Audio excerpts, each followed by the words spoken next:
Rust actually became, at my last job, I was at Dropbox and we worked on compression.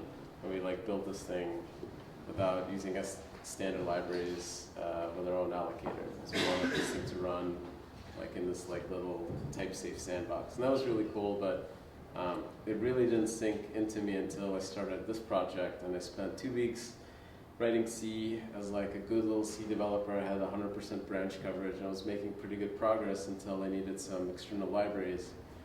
And I was like, oh man, I'm gonna have to download this stuff and build it and write makefiles. So I decided to try Rust, and in a weekend I was ahead of where I was. And that was the moment for me, like, holy shit, this is amazing, right? Like, this is a language that is as fast as C, gives me all the modern type safety of Haskell, and it works, right? So it was kind of my awakening to Rust. So like, do you guys have a moment in your life when you guys like it finally clicked that this is like the coolest thing ever?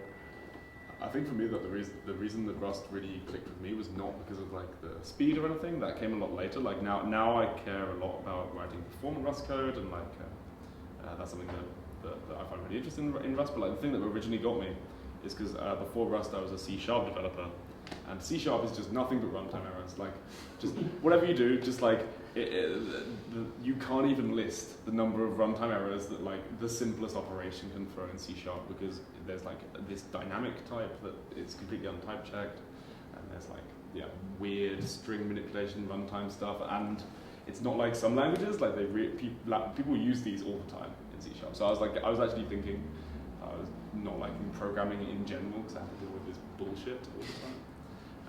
And Rust was a welcome relief from bullshit. It is a impressively bullshit-free language, I'd say. And like the ergonomics, like you were saying, like not having to deal with these makefiles and having this very ergonomic package management system, and like the type safety and the null safety, that kind of thing. That's really like what clicked with me originally. And the speed was like a lot interesting coming later on. Yeah, it's kind of the same thing for me, I guess. Speed was mostly a post hoc rationalization of why I work on Rust now. I say, oh, well, it's very fast and it's really easy to work with, really easy to audit and so on. But I think when I first got involved with Rust and started learning it, I think that it made me like programming again, because I had gotten into a situation where nothing was looking good, and I didn't want to have to resort to writing Haskell or something in order to be happy with my life. Haskell's great. Haskell has plenty of its own bullshit. But Rust has kind of combined my mental programming model, my procedural thinking, with just really good performance, and I really like the concepts. Obviously, when I first got involved in Rust, it looked a lot different. It didn't really have it still had a garbage collector and all this other stuff inside of it. So it's changed over the years, and it's become more elegant over time. I think that's part of the reason why I like it so much, is that I saw it improve and become much better than it was originally. And I guess if I saw it now, I'd just be like, oh, that's a really nice language. There's lots of really nice languages coming out. I think it's great that Rust got this momentum. For me, I dabbled in a whole bunch of different programming languages over the years. A lot of C++, Haskell, and Python, really. And every time, I've tried my hardest to just choose only 2 languages on a project, to be able to say, okay, if I want to do this high-level stuff or something, I'll do it in Python, and if I want to do, functional type of stuff, I'll do all that in Haskell, and if I really need to do low-level high performance, then I'll switch it over to C++. And I just got burned so many times on those the cross-language transitions. It's really, really tough, especially when garbage collectors are involved. It's really not composable that way. And then for C++, where it's no garbage collector, but also no safety, that's also not very composable, and that all of a sudden now your Python program crashes, and it wasn't supposed to be able to crash, right? It's like Python. It's supposed to be a property of it, but you did this plugin in C++, and so now it does. And so yeah, so for me, Rust was just a huge breath of fresh air in that I could look at it and say that I could just do this just huge part of the whole software stack all in one language, to not have to keep switching and dealing with those awful impedance mismatches. I think the thing about C++ is that it's not that it's completely unsafe, it's that it's safe, but the safety is a complete lie. Like, it has all of these things to make it like possible to write something that like is kind of safe, and like it looks safe, and like in the simple cases it is safe, but then like you try and do anything remotely complex with it, and then like actually not segfault. That's the worst thing. Is like it's something other than a segfault that you don't even notice without like 100% test coverage, and even then probably not. How about, like, undefined behavior though? Yes. So say you have an integer overflow and in your program, and it just rolls over in the compiler that you're using.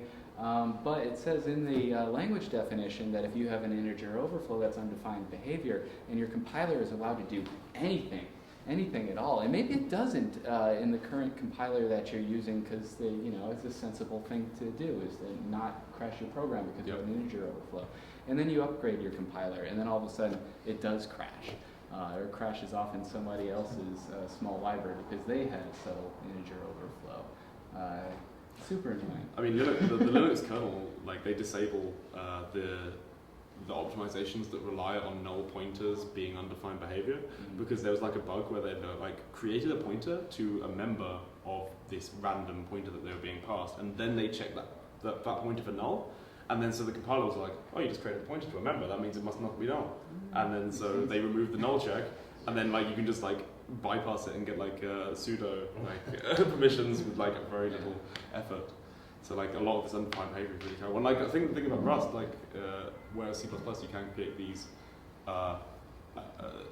charlatan fraud abstractions, with Rust like you have this unsafe, and as long as the unsafe is correct according to the rules of Rust, everything building on the unsafe is also correct. Yeah, so Rust actually has abstraction barriers that expose safety as a first-class concept, because at the language level, unsafe is a first-class concept. Unknown caller. I almost think that's like my favorite concept about Rust, because even Haskell, which is like has like a amazing ability to create abstractions, like the thing it has to separate the unsafe and safe things is the word unsafe in function names, like unsafe perform IO, which is basically just like create nasal demons at this point in my program. Yeah.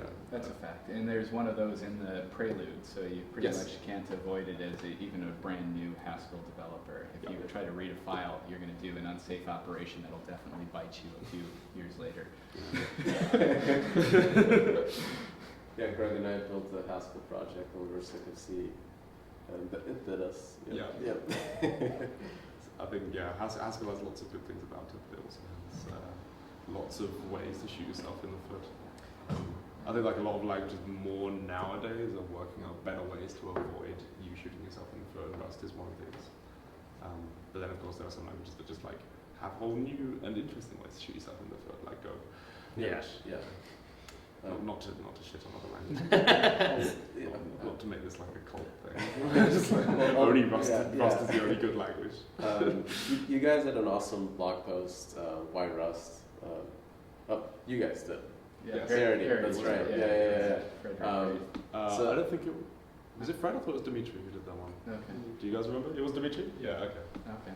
So I'd like to know where you think like Rust has for me improved a lot of the ergonomics of programming. Like where do you think it can still like do better? Like what now is your chance to shit on Rust. So the big one is like there's a lot of things that like there's no reason that Rust shouldn't support doing things on the stack, but currently just because of limitations of the language you have to do it on the heap. So for example, there's like these things probably seem quite obscure to, if you are not like deeply embedded in programming low-level Rust stuff, but like I feel like I hit them all the time, which is so you can have constants that are associated to like implementations of traits on types, which is already an obscure feature, but then you can't use that as like the length of an array. So that means that like you end up with having to create, like, for example, you could have static strings that are like fixed length on the stack and then concatenate them at compile time, but instead you have to like do all this work at runtime. And like, so we do a lot of work in WebAssembly, and so we have to like compress the size of a program as much as possible. And so a useful thing to be able to do is, for example, concatenate like static associated strings together to create this long string at compile time, rather than having to do this work at runtime, having all these different strings and then concatenating them together like on the heap. So now we have to have an allocator. Better to do that in the compiler, and there's no actual reason that Rust shouldn't be able to do this as far as like safety is concerned. It's just that it's not supported in the language right now. And of course the other one is infiltrate, which is one that I think a lot more people run into on a more regular basis. It's less of a niche one. So what about infiltrate? What would you want to say? Right, so I don't think you can yet return infiltrate from a function in a trait, for example. So like, if you have free functions or inherent functions, which is like functions that are already defined on one exact like type. an existential type in Haskell. Exactly. Yeah, existential. Yeah, it is an existential. So what is an existential from a trait? Like, does that mean the traits could implement any two different trait implementations could return two different iterators? Yes, Yeah. exactly. So should be able to. Yeah. So Okay. the mental model you should have is that there would be like an associated type. And then that associated type would be different in the different implementations, and like you have to specify that in the trait.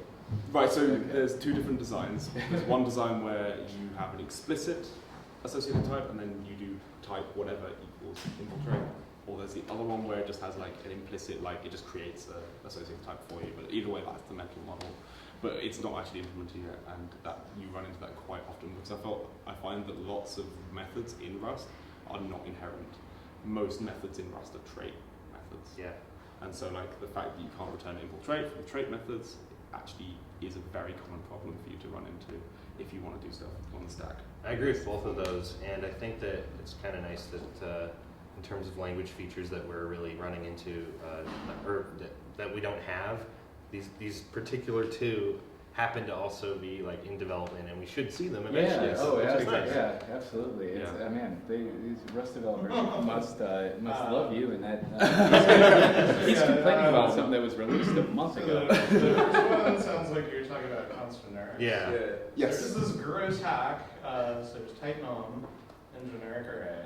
Yes. You can use those today. Yeah. It's very painful. Constant errors tomorrow. It's very painful. I'm using them. I use them a lot. Yeah. They're really bad, but you can use them today, and they work with no state. This is true. You can't use it for strings though, because for strings the length You can't of the use string it is for strings constant. because strings are instant. So The strings are what? String itself is instant because it needs libellic. yeah, right. Well, no, it's like str. Like so, if you have a static str, So you can't you could probably back a str with a generic array if you use Unsafe. yeah, you'd have to use Unsafe exactly. So I have got this repository of like concatenating strings at compile time using like extremely gross hacks and unsafe and constant functions. But as I said, you can't use it with traits. So we had a design where we wanted to have like this trait implementation where you have like constant string and then it just concatenates them at compile time, and you have this very ergonomic way to create very efficient code. Which we originally were doing with a procedural macro, which is another thing that is like a feature that's sort of upcoming. You should be able to use const function for that. Yeah, It's not yeah. stable. Exactly. And there's other const folding things so we have like a hashing algorithm, and I wrote a version of that runs at compile time by, instead of branching, you're not allowed to branch. So I had all of the different possible outcomes of that calculation in an array, in a constant array, and then I index into that array. So it calculates all of the possible outcomes and then chooses the one with indexing, except it creates a 8 million% slowdown compared to doing it normally. So it's not really feasible to do at compile time because your compile times blow up by 8 million%. Yeah. That actually, not to step on the moderator, but like that kind of makes me wonder, in parity situation, how much unsafe code do you end up resorting to? Right. Actually, not that much in parity itself, and a lot of it is still not necessary. There used to be, very early on, before even I joined, like, unsafe everywhere. Everything was, like, very much unsafe because, you know, that's how you squeeze out most of the performance. And .get unchecked is so much faster than index. Because it was C++ developers who, like, they loved this, this snake oil, this placebo optimization, you know, where like something seems like it should be fast. Oh, I don't need to do a runtime check of that. Exactly. I don't want to panic. Exactly, yeah. Panicking slow. Panicking slow. You don't want to do that. Yeah. I mean, undefined behavior is very fast, to be fair. I can't argue with that. But like, one of the guys who worked for us, like when he joined, he like removed a lot of the unsafe, and like since then we've been removing more and more, and now like most of it is unsafe. There's a few unsafe hacks in like the deepest bowels of the stuff that needs to be fast and actually can't be optimized right now. For example, we have a hashing algorithm where we have to concatenate two arrays together, but instead we put two arrays in a struct, which is replic, and then we transmute that to an array, because that is like legitimately significantly faster. So yeah, there's not that much like unsafe. Right, like booted all of that code in one day. I wish it was one day. That was my first port from C to Rust. I was like, oh, this is great. I'll just cast, you know, unions from like buffers that I pull off the socket, right? Right, yeah. It was like, nope, this is gone. That was a fun experience. So my next question is related to safety. Coming from like C and Haskell, I actually find that modern day type systems don't add that much over just simple C, is this type def the same label as this? I know like we use all these features a lot, but for 99% of the use cases, you can kind of get away with that. How do you guys like actually use these higher level type abstractions that you see that they can prove actual meaningful like parts of the code? These types of abstractions are designed to give you like some certainty, some guarantees. Like where do you guys see the impact of those? I see them as convenient ways to start when you're writing code that you maybe don't know a whole lot about the library. I'm just kind of thinking of a generic array specifically. That was really great to, we wanted public keys and signatures in their different lengths, and we didn't want those types mixing at all, and so we wrote those with generic array at first, and so we were taking advantage of this higher level type system, and maybe it got me out of a jam or something a few times here and there. But then as I got more and more knowledge about what was all going on, and I would actually wrap those with very simple types and get rid of the generic array, actually just have a struct that you can use, and again kind of getting to basic type check. So yeah, I kind of see it as a useful safeguard for when you're playing. Actually, there's a lot of things with I guess structure in art, really, right? Is that if you have a lot of structure, you can just sort of change it around and do these kind of like algebraic operations and just sort of see what happens.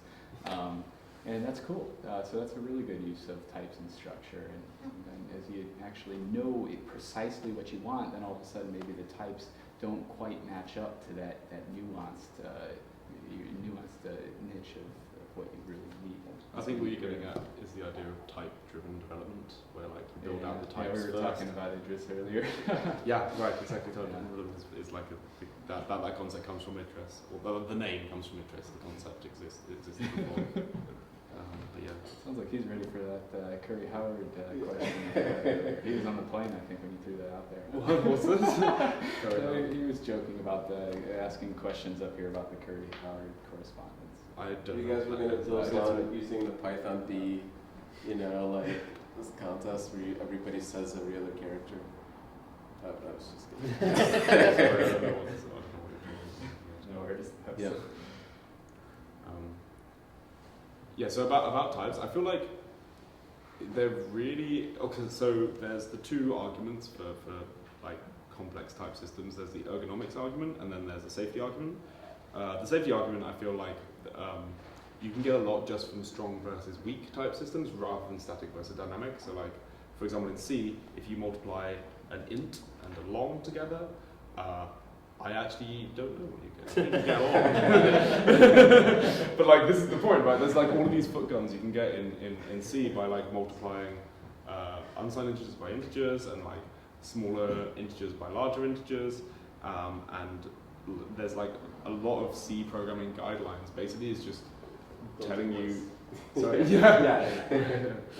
is like a lot of C programming guidelines is like how to avoid the traps that this language lays down for you, rather than sort of telling you how to write good code. It's just trying to tell you how to avoid writing bad code. Whereas like a strong type system like Rust, where you can't multiply like integers of different sizes together because like the answer would be not very would be not intuitive, and so it just like tells you at compile time. And then there's the ergonomics argument where, for example, the builder APIs, where you can have these like complex strings of like something dot something dot something dot something, where you can like return like this very complex type by, so say for example you want to have something where you can have this list of things to execute. You can of course have like a vector of box trait objects, but that's quite inefficient. So instead you can have this like builder API that builds it up as a tuple, and then you return this like very complex type which has like this nested tuple of a list of all of the things you want to do, like the Futures API does this. So like all of the things you want to do are in the type of the future, and so if you had to write that, then it would be extremely inconvenient. And C++ has auto, but that only works with variable definitions, and it doesn't work for like so many other places. And yeah, having the bidirectional type inference makes that a lot nicer to use. Those are what I see to be the two arguments for the stronger type system. For me, I guess it's just purely code reuse, really. That's the thing that I don't like about less rich languages with less rich type systems, is just having to repeat yourself and having to invent the invariants of your code every single time you write it, and study and understand how it relates to other parts of code. It's just, I think you really need generics. I could take a weak type system. I could take, if I still have generics, I can put up with it a little bit. But I guess it's like it's having these abstractions while also being able to know basically that these things will still work. Mm-hmm. Like in Python, you can do very complex things, but like that are like generics and that they take any type. But like there's no way to know that it actually works until you try it with all these different types. Whereas in like something like Rust, you can know like before you call it, you can know at the definition time that this thing will be correct rather than a call time. So this like brings up like the next point I wanted to make, or do you want to? I just kind of wanted to maybe defend alternatives to Rust, and that we talked about earlier. That the one thing that we really loved about coming to Rust is that there's very few surprises. That you actually what you wrote is that's what happens pretty much, and not a lot of gotchas. But specifically about generics, and I'm kind of going back to what I believe it was Ian Lance Taylor had talked about from the Go language. So Ian Lance Taylor developed the what was the ELF linker, the super fast one, the second one that came. What's that? The gold linker. Oh. Yeah. Thank you. Who said that? No, awesome. Thanks. I was just thinking, nice guy Jack in the room is probably the other guy that might know that. Yeah, so he wrote Gold, and then I think he had considerable influence maybe on the Go language design about generics specifically, saying that it kind of creates this awful modularity problem in that you create this generic and you haven't really generated the implementation of that, because there's an infinite amount of implementations of this generic, and you kind of don't know where to put it. should you put it in the person that uses it, that actually provides the type? You know, if you were going to, especially if in the case if you're going to create a shared object, right? You actually have a concrete thing you're going to distribute that. Where should the implementations of these?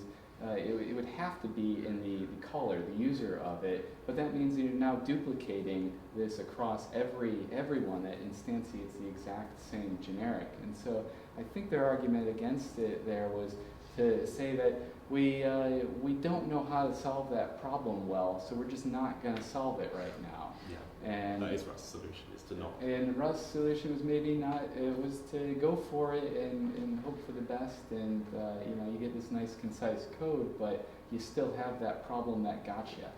So I mean, that's really only a gotcha as far as like creating more space on the disk, yeah, which I feel like is which a pretty if you're good an embedded trade-off. systems developer. Yes, absolutely. This is definitely a real issue. Well, because like, And if you're using a systems language that doesn't have a garbage collector, that you know, that maybe you'd want that kind of control. this is true. And like, this is certainly a problem that we've been running into with our WebAssembly work, because WebAssembly, especially on the blockchain, like for smart contracts and stuff, it's essentially the same as embedded development. A lot of the same restrictions, and so we have run into this exact thing of like, generics can produce a lot of code bloat, and like I feel like there is some like request for like monomorphized generics, so you still use the generic thing, and then but at compile time you specify that you want to use dynamic dispatch rather than static dispatch, rather than in the source code defining it. Which would be good for. Yeah, so I think that's kind of the Java solution, was to push it to the runtime, and then you know that conflicts with Rust's zero-cost abstractions True. idea. I mean, you still choose, like you can choose to have the zero. So that's cost cool, one. yeah, if you can annotate it. But I feel like there's really only, you don't really have much other choice. Like either you generate monomorphized code for each one, or you generate one piece of code that like uses function pointers. Or you punt on the whole thing, like go. Yeah, exactly. Well, I mean, Go solution is the same as Rust solution, except the monomorphizer is the person writing the code. Right. It's like it's not the compiler doing the monomorphizer. Exactly. So I believe Rust incremental compilation can identify any of those concrete types with a hash. Okay, so you need like whole program optimization. So it's more like you have like a build server or something like that, right? So you can't So you distribute. could cache. So you can't distribute a shared object on its own, and you have to postpone that decision. It's more like the concrete types given a particular version of the compiler and given the generic parameters, right, are identifiable by hash. So it's more like you can content address any of those types, and so long as everything is the same across the board, right? Like same compiler version, same generic code, same generic parameters. I think the Rust compiler can do that with a hash. Okay.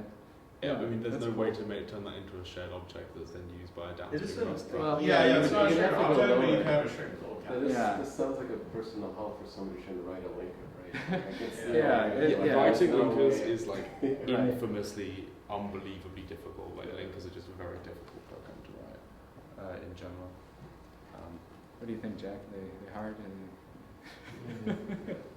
As someone who's never written a linker, maybe they're actually pissies. No, it's a black Like from magic. what I've read about It's a them, black they seem magic very for good. sure, and I think one of the spaces in between in that design space is that you can do the link time optimization. So like in LLVM, you would rather than compile all the way down to machine code, you would just compile down to LLVM bit code, which is basically still kind of source code, and you pass that around in something that really looks just like a shared object. Or like mirror. And and then it's the loader, the runtime loader that kind of sees that, hey, this isn't an ELF object, this is LLVM bit code, and so then could do those sorts of transformations. But that's like pretty darn recent. That's like the last maybe 5 years is where they're kind of still working out the kinks there.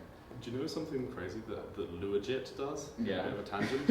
Is if you call a dynamic library with LuaJIT, it will work out which functions are really small, and it will inline the assembly code from the dynamic object, and then like rewrite it so that it's no longer taking arguments off the stack like before.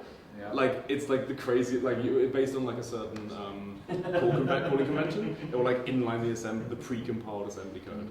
because Mike Paul is a crazy person. Yeah. Yep. Yeah. He should be locked up. Yeah, that's a lesson in software engineering, right? If you trust the one smartest person in the whole world and then he decides to go do something else. Anyway. Real Legit in its current state is still very impressive. If Mike Paul yeah. dies, we still have a very impressive project. Yes. My next question, again, regarding type safety. I was really impressed with, just blown away really, Rust solved memory safety and thread concurrency, which was, I didn't even think was possible with a type system before it actually used it. It's like, holy crap, this is awesome. But these days, especially our projects, we're faced with writing programs that have an immediate financial impact if there's a bug. So I still haven't seen a clear proof of a property using any proving language, including Idris, Agda, or one of the recent proposed ones that actually demonstrate a property that I can trust to save my money, right? To prevent a financial ruin in that contract. What do you guys think? What are your thoughts on that? Do you see a type system solving that problem at all? I mean, dependent types solve that problem somehow. But I think this is actually something that's been on the minds of quite a few people at Parity recently, because we are trying to push writing smart contracts in Rust. For WebAssembly, we have our WebAssembly smart contract platform called Kovan. It's not, the technology is technically not called Kovan, but I call it that. Don't listen to me. And I think that what is sort of coming to the forefront of a possible method to solve this in my head is something how Spark versus Ada works, where there's these contracts that you can write in Ada, and they're enforced at runtime in Ada, and then Spark will just basically go through your program and prove that none of these contracts will be violated at runtime, which includes stuff like out-of-bounds indexing. So it's essentially just you write your whole program to panic if something is wrong, and then you run this program that proves that it will never panic. That's essentially the idea. And this is how aircraft guidance systems are written using Ada with Spark, or Spark that is built on top of Ada, whatever you want to call it. And I feel like Rust, which is quite a very similar language to Ada in many ways, could go down the same path sometime in the future and get a lot of the same guarantees that Spark offers. What do you think? So contract-oriented programming, Yes. ISOL style? Right, yeah, it's like kind of halfway between contract-oriented programming and dependent types. Okay. Should the programmer have a good idea of whether that's going to be executed at runtime or statically, or have an intuition? Or So the answer is that it will always. Okay, so you could write it to be always executed at runtime, or you could write it to never be executed at runtime. You would pick one or the other. And that's how it works in Ada, at least. It's always runtime if you just compile it with a regular Ada compiler. But then if you run this Spark thing on it, it just proves that it will never, ever, ever panic. Mm-hmm. And then if it will never, ever, ever panic, then it will just compile it with none of the runtime checks. Okay. Sean, Kind of reminds me of this kind of trend that we have in high assurance cryptography, where we're trying to automatically generate code that is that is formally proven to execute correctly. We often want to we often do this, and then we look at the code and we can't read it. Mm-hmm. And so, Right. well, okay, I guess you can download the proof of the verifier, prove that the code is generated, and then hopefully everything's okay with that. And whether or not whether that proving system is correct, doesn't have bugs in it, or what version you should get of it, or whatever. And it's kind of an interesting alternative is writing clean code and then proving that it's secure instead. And so, yeah, that's important from a crypto perspective, perhaps, as well. It should be said that this Spark code is you couldn't write a large scale full program, Sure. because it's just incredibly restricted. Misra C as well is another similar project, which is how NASA writes C, and it's incredibly restricted. You can't use pointers basically, I think, at all. Do they Or, use automated tools to check that the I don't know. I think it's just like They just have a reviewer go through the whole PDF to make sure that every single rule is being Certainly at followed. one point that was You can't use yeah. C. Well, I mean, this is the thing. They use C because like C is so like it has all this like legacy, and like the compilers are very trusted. Whereas something newer like Rust is like so untested that I think they. Yeah, 100% branch coverage and static analysis will do a good job of identifying a lot of those problems. Yeah, true. Yeah, But I think aliasing What's that? aliasing bugs. Alias. yeah, some bugs are. But I think that like just the runtime checks, like Rust's index out of bounds things, are not enough. Like I was talking to a guy at the European Space Agency who said that he wrote like rocket guiding code in Ada, not Spark, and it was like it had a bug in it where there could be an index out of bounds, and Ada did exactly like it maintained memory safety. It panicked.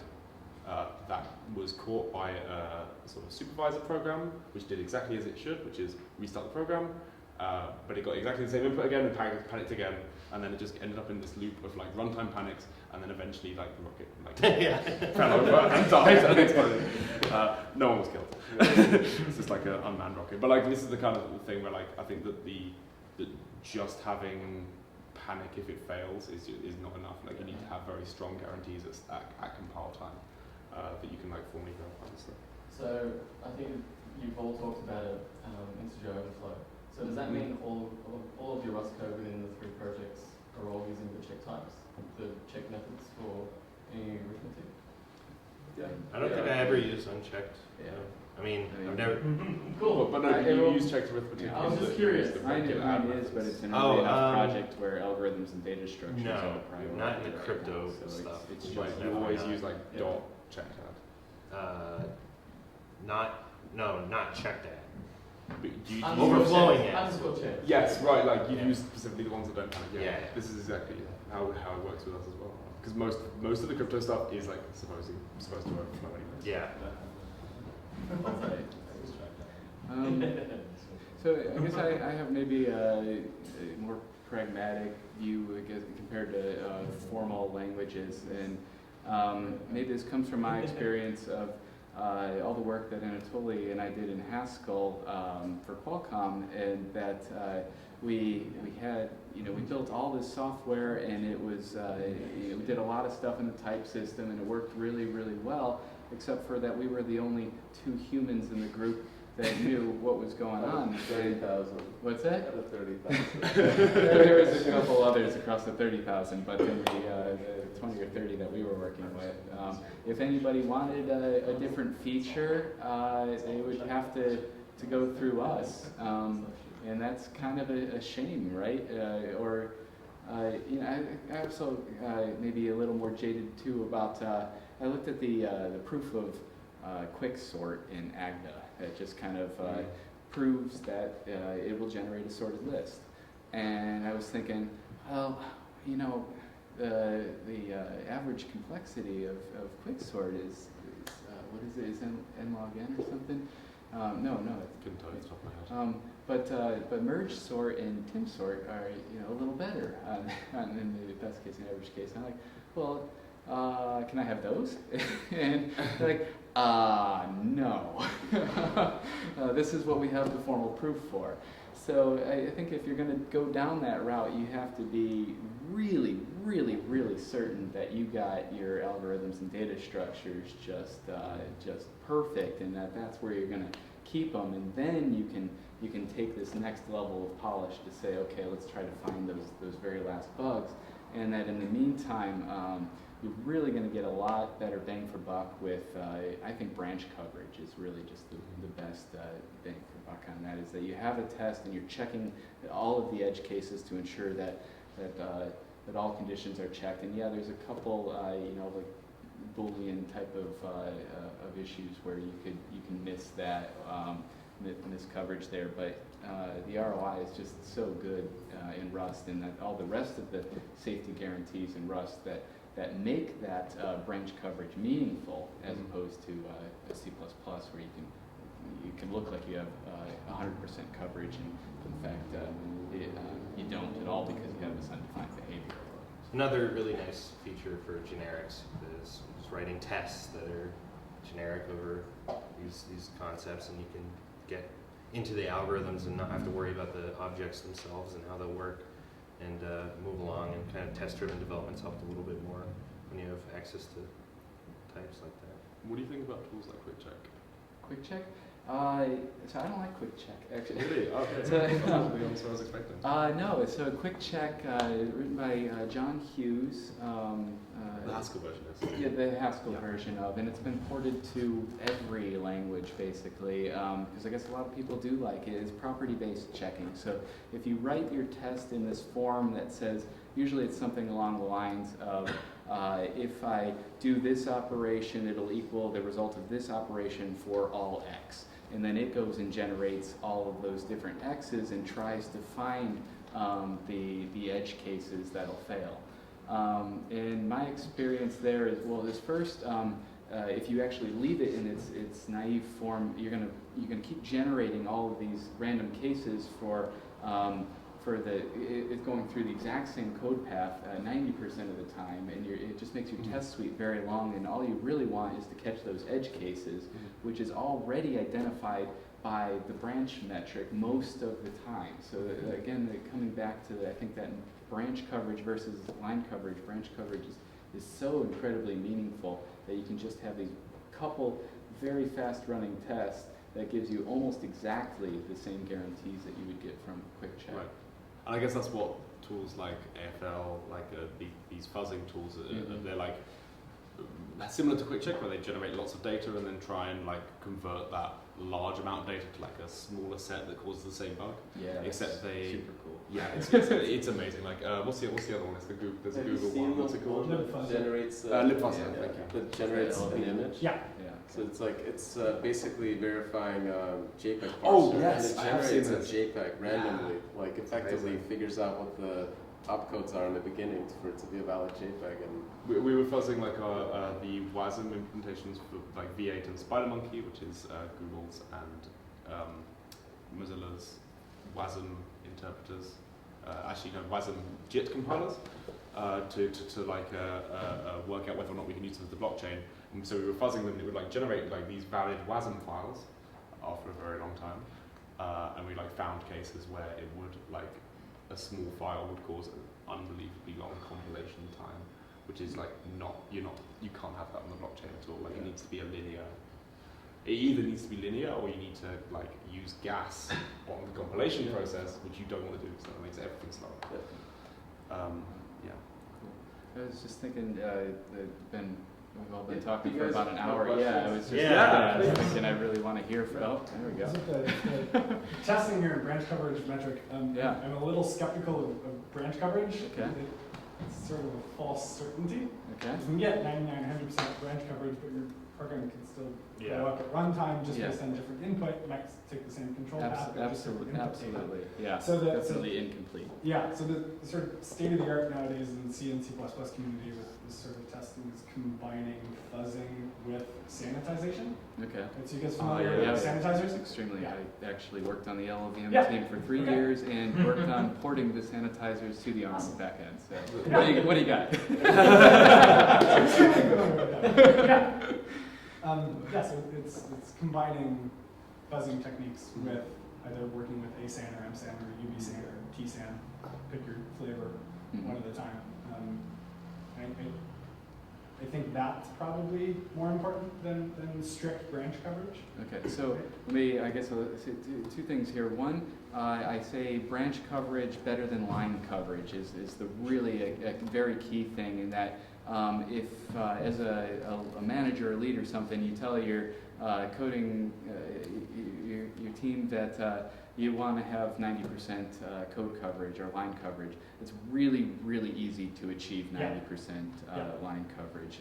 But 90% branch coverage is actually very difficult and far more meaningful that you've actually exercised 90% of the code path. So from a management perspective, that's kind of the view I'm looking at there. But now from the sanitizer's perspective, being in Rust, so one of the maybe the biggest reason why I'm in Rust, and maybe I should have explained it to the start, is that having worked on the address sanitizer, the thread sanitizer, the UB, the undefined behavior sanitizer, it really made me think about how much easier life would be to just code in Rust rather than be required to have 100% branch coverage and run all three of those tools and still not quite get the same level of guarantees.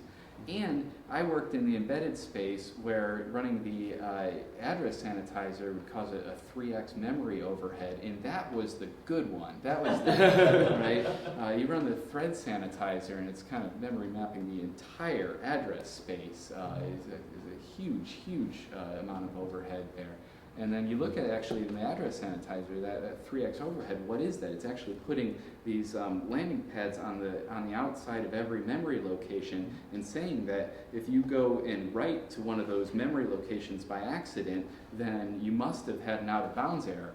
Well, what happens if you actually overshoot that thing? Then that is still missed. Yeah. And so Rust just catches all those at compile time, including the thread sanitizer ones, which is the tool that I just never wanted to run, honestly. So really, I don't blame you. Yeah. I've never used thread sanitizer. It's like what's It's the real catching pain data point of it? races. Yeah. So I was in the embedded system, and I was using these tools to run Chrome. So building the whole Chrome browser and running that in the embedded space. So that was a huge application, and so they even have the 3 times overhead of the address sanitizer was very difficult, and you'd actually end up just debugging problems related to having a bigger file instead of the problems that the address sanitizer was supposed to find. So and then the thread sanitizer was just 10 times worse. I had a ESAN question. Were you in Boulder last? I was in Boulder last week. Okay, Yes. cool. Yeah, you presented just before me. Yeah. So if you tried running ASAN on your Rust code base, it's not even surprised by all the things it finds. It does it? Really? I have. Yeah, nice. Unsafe Rust code, you mean? A lot of popular Rust crates are not ASAN. That is not unsafe code? It is, it's unsafe code. Okay. Well, Yeah. yeah. There's also like It's a good. lot of Is there cargo flag to just warn you when you're pulling in unsafe packages? there is, so you can do things on your crate to warn where there's unsafe code, so you have to deliberately do allow unsafe and certain things, but I don't think there's anything you can do To like, for externals, they can fix it with grep. I guess. Yes. I mean, that's the beauty of Rust, right? You can fix that with grep in C++. Yeah, exactly. You make a makefile Yeah, to yeah. do all So that. there's unsafe, but you can't transitively forbid unsafe or whitelist packages. So, for Greg, on your slides, when you were talking about Solana, you mentioned that to help you not to duplicate data and duplicate work, you would shard. You would split work up. And I was wondering if you could comment on kind of, and that's a hard problem to do. Yeah. I was wondering if you could comment on that as much as you're willing or comfortable Sure. to, and maybe how you use Rust to help you solve that problem. Okay, so what I had said is that that is the sledgehammer of scaling solutions to do any kind of horizontal data partitioning, sharding being one of them, and that we have deliberately chosen Solana not to go down that route because it adds a lot of software complexity and security implications. So every shard would need to have a separate set of mining resources watching it, making sure that shard is valid. And true of any kind of horizontal partitioning, so Lightning Network as well. So you'd have to understand that if you only have this fixed set of resources to verify the blockchain, that you're now either having to add resources or split those resources up, making, if you have a proof of work chain, for example, making you more vulnerable to a 51% attack. And so we have chosen to not take on any optimization that might have implications on the security model, with the exception of choosing to use, I guess, proof of stake rather than a proof of work, which of course is a very different security model, but has that that the original premise that's saying that you basically can't do optimistic concurrency control without it. I guess I misunderstood then. Okay. Would it be possible if you go back to that picture, or to the slide? Is that okay? There was that picture where you had like, I thought you were sharding. Maybe I misunderstood something. No. Oh. Yes, This one? yeah, you were talking about data, and I would assume you were, yeah. No, so yeah, I was really trying to keep this under 10 minutes. Failed so badly, and I really noticed that when I got to this slide. So, so these are all validators, except for that top one is the leader node, and this is these guys are organized in a logical tree. And so this is not sharding at all. This is just the leader needing to get the block out to all the validators, and so that way they could validate all the transactions and send that their validation vote back up to the leader. So you're distributing the work, the validation work. No, actually not at all. So we split up the block, but you don't validate the split up block. You actually, that's what all these kind of crazy arrows are between the validators, is that so if you follow this white line, for example, this is taking, say, half of this block, sending it to this validator, and it goes and it sends its half over to that validator as well as down to this next level, which will send it to its peer. And so all validators end up being able to reconstruct the original block and validate that full block. I see. I understand now. Cool. Thanks. No problem. Sorry, quick question. How do you determine membership within the different groups? That's done over a gossip network, so that's separate. So there's this like n-squared communication that's happening, coordinating who's actually participating in the network, and then they also organize this, form this logical tree to efficiently pass the data through this data plane. So it's self-organizing? Yeah. Okay. Yeah. And randomized every now and again? Mm-hmm. Yeah, absolutely. Cool. Yeah. Yep, and it's based on stake, really. And there's kind of this feedback too. If there's if these guys down here aren't able to perform well enough, they're either not able to validate it fast enough, or they don't have that gigabit connection, and we can get that 2/3 majority without them in sub-second finality, then they'll get kind of boot down to the bottom there. Cool. That's why it's a tree. I'm a bit suspicious that no one complained about compile times yet. But my question is, I guess... It's compile times or link times? I'm sorry, Parity's got this massive amount of crates, and so I can see how link time would be particularly problematic. I think the link time is mainly a problem if it's like incremental compilation, which we do use. Yeah, and at some point our build dependency graph wasn't as optimal as it is now. But my question, I guess, is mainly directed at Sean, which is, to what extent does Rust makes it harder to write crypto code? Like, particularly with stuff like side channel tags and memory location and just the compiler trying to be smart. So thankfully, I've been able to avoid having to deal with side channel attacks because the crypto implementation work that we've been doing, we're replacing code that's written in C++ that is full of variable time. And so I can just say, oh well, it's written in Rust is better. It's exactly as shit as the existing code. It's a little more prettier, But I think Rust does need const generics so that you can write some elliptic curve stuff and keep track of magnitudes of lens sizes and things like that. You have the field elements and stuff like that. In certain cases when you're trying to eke out performance, but I've found that you can get pretty good performance out of just the basic operations and not having to worry too much about doing const generics and sophisticated types and stuff like that. Actually writing crypto code in Rust was pretty fun. In Zcash we do a lot of multi-core stuff because we have to split these fast Fourier transforms off into multiple threads and do all these multi-exponentiations and stuff. And it's really nice to be able to just hand this off to libraries that can you maximize the use of the user's machine and not have to worry too much about memory safety and issues. And we can reuse heap allocated objects and do all these kinds of things. Very nice, actually. Especially the multi-core side. I think that's something that a lot of crypto work that's done in general usually just focuses on single core performance because they're trying to make constant time things. But we've been able to write and explore crypto in Rust in the context of multi-core stuff and batching and all that kind of stuff. And we've had a lot of success with it. Yeah. You've used Rayon?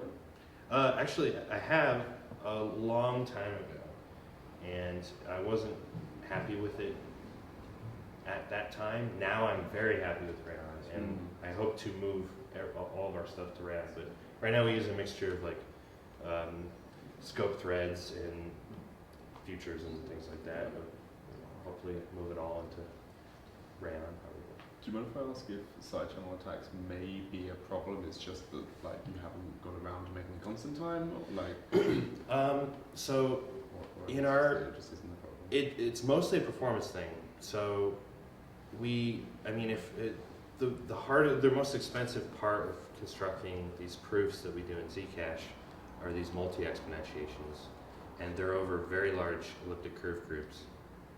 And so we need to use multi-exponentiation algorithms that are really fast, and those are variable time, and they aren't variable memory access and cache stuff and all that kind of thing. So it'll be a challenge to approximate that performance while still having side channel resistance, I think. So it's mostly a performance thing, just trying to keep the performance. Because right now, I mean, we spent a couple years getting our proofs down from 40 seconds down to like 2 seconds. But if we were to throw constant time into the mix, we'd lose most of that probably. So the interesting thing is though that we've kind of tackled this problem a little bit by rearranging the way our protocol is designed. So these proofs require this expensive operation that needs to be parallelized, but we've redesigned the proofs and the way that it's constructed so that the proofs don't handle secrets just for our particular construction. They handle not secrets that would allow you to steal money from the person if you were to do a side channel attack or something like that. You could compromise their privacy with a side channel attack because the proof has all this private context, but it doesn't have the authorization to spend money, for example. So we've split out that authority in the construction in such a way that we aren't as worried about the variable timeness of the ZK snark proof generation code. It's not as critical. It's something to definitely tackle in the future. And I've started working on constant time versions of all this stuff, but I just don't know if it's going to end up being too slow or not. Is this all in the Belmont repo?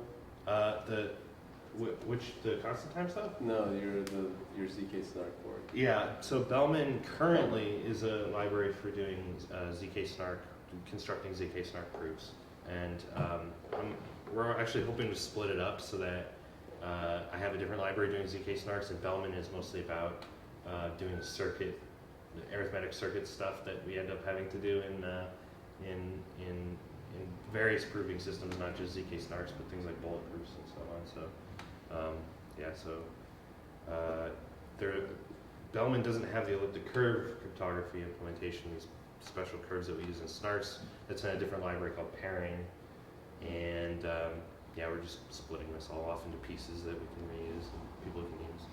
I haven't published my current work in progress constant time stuff because actually I have, and it's full of bugs. If you go on my GitHub profile and you type HSDF, and then there's this long, just like, because I smashed my keyboard because I didn't want anyone using this library. So I'm like, what should I call this repository?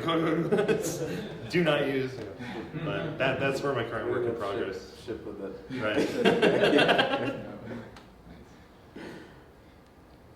Another one for Jack. So you mentioned that you were doing some interesting stuff with WebAssembly in your clients. And WebAssembly is pretty new technology. The tooling is very limited.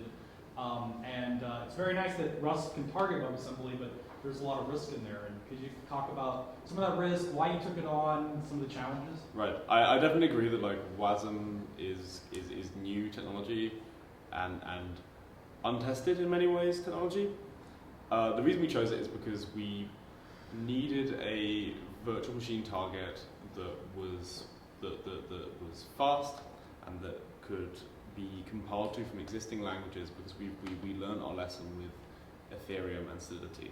Solidity is crap. The tooling is crap. It's very hard to write bug-free code in Solidity because it was never intended to write bug-free code in Solidity. It was intended to be JavaScript that runs on the blockchain. You can make, sorry? You can make a decision as to whether or not that was a good idea.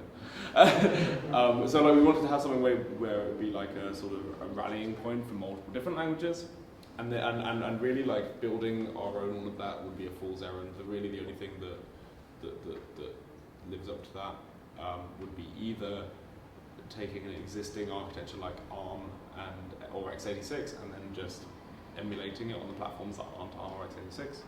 But the problem with those is that they're quite hard to verify that they're correct. Like, you'd have to run them inside of a sandbox to prevent them from blowing up, whereas WebAssembly is already built so that you can like very quickly, like in linear time, scan over the whole of a WebAssembly module and check that if you compile that down to machine code, that it won't jump into a function that it doesn't control, or that it won't segfault, or that it won't cause undefined behavior. Like, these are all like things that are built into the design of WebAssembly already. So like it solves like it solves a lot of the problems that we already wanted solving for a blockchain virtual machine. Do you guys run these without memory protection? We do not. No, we run them with like complete memory protection right now. But like the WebAssembly is built so that you would not necessarily need to do that. At the moment, we don't compile it to machine code at all. We just interpret it. We actually compile it to this intermediate language, which is faster to interpret. It's kind of like a midway between compilation and interpretation. Like our guy, my boy Sergey, he implemented that. Very smart guy. There's actually a different WebAssembly interpreter that does the same thing of compiling to an intermediate step, which is like significantly faster than our interpreter. We have no idea why. So we would have like this 1 week old news. We're like currently trying to work out how the hell they're so fast. Yeah, we're not compiling to machine code yet. I don't know if that helps you. There is actually an article written by me. I'm going to plug myself. That sort of explains why we chose WebAssembly, and it should be on the Polkadot blog any moment now. It's not quite there yet, but it's currently on my blog. But I don't know on a business card or anything. I can tell you about it later. Okay.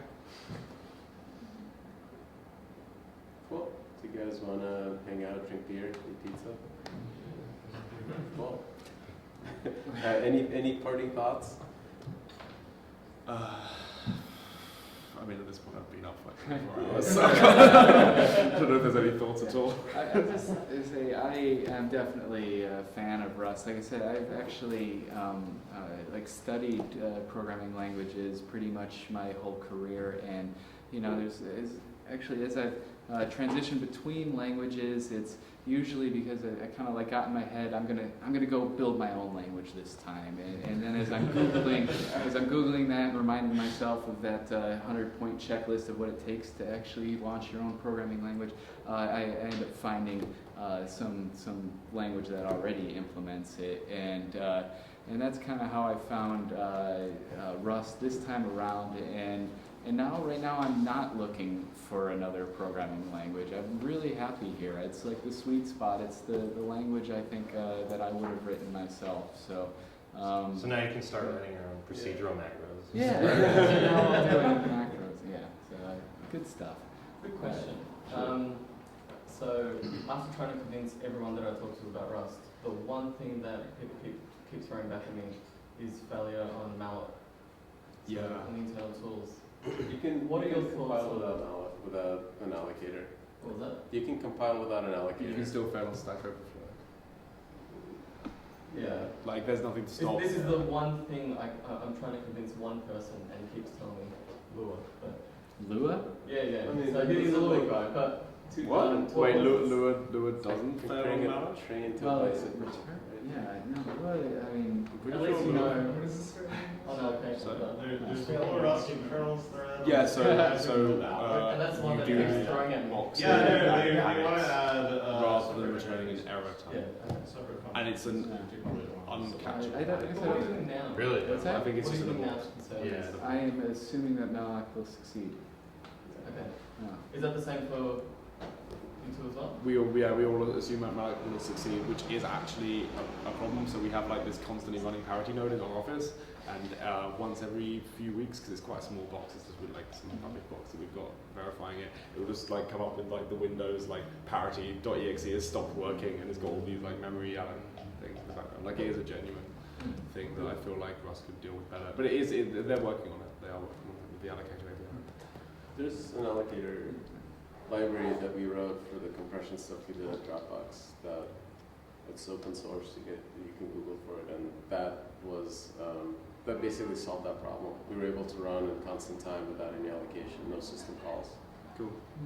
So now I'm recalling in Lua, it's actually when you're embedding Lua that the C API actually has a runtime or a hook that you can hook into and say that if it does fail, then you can actually go outside of Lua and go free up some memory and Yeah. burst that At least you're resource. catching it rather than just Yeah. Aborting. being killed. Yeah. So it's kind of specific to a dynamically typed programming language, and that you can kind of catch Yeah. it and still do something useful outside of it. So I don't know how that really.